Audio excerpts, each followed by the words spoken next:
स्थानिक गुन्हे शाखा जळगाव यांनी बकरी चोरी करणारे 3 आरोपी यांना जेरबंद करून मुद्देमाल केला हस्तगत। फिर्यादीनामे सय्यद परवेज सय्यद आसिफ वय 26 वर्ष राहणार दत्त मंदिर जवळ शनीपेठ यांनी शनीपेठ पोलीस स्टेशन येथे फिर्याद दिली की त्यांचा 7,000 रुपये किमतीचा एक बोकड तसेच आवेश शेख यांची 6,000 रुपये किमतीची एक बकरी अशी कोणीतरी अज्ञात आरोपी यांनी चोरून नेल्याबद्दल फिर्याद दिल्याने शनीपेठ पोलीस स्टेशन येथे गुन्हा नोंद करण्यात आला होता। माननीय वरिष्ठ पोलीस निरीक्षक राहुल गायकवाड स्थानिक गुन्हे शाखा जळगाव यांच्या मार्गदर्शनाखाली स्थानिक गुन्हे शाखेचे पोलीस उपनिरीक्षक शरद बागल व त्यांचे पथकातील अंमलदार यांनी सदर गुन्ह्यातील आरोपी नामे गणेश वासुदेव जाधव वय 20 वर्ष, गणेश अशोक पाटील वय 21 वर्ष, अक्षय विजय वंजारी वय 23 वर्ष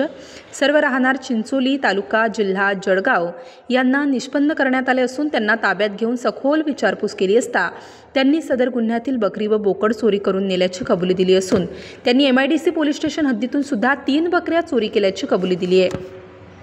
सदर गुन्ह्यात चोरलेला बोकड व बकरी खाटीक राहुल रतन राऊडकर यांची विक्री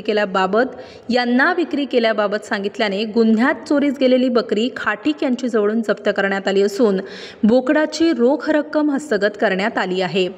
तसेच गुन्हा करण्याकरिता वापरलेल्या 2 मोटारसायकली जप्त करण्यात आल्या असून नमूद आरोपी यांना पुढील तपासाकामी शनीपेठ पोलीस स्टेशन यांच्या ताब्यात देण्यात आले असून पुढील तपास शनीपेठ पोलीस स्टेशन करीत आहे। स्टार न्यूजसाठी महेश पाटील,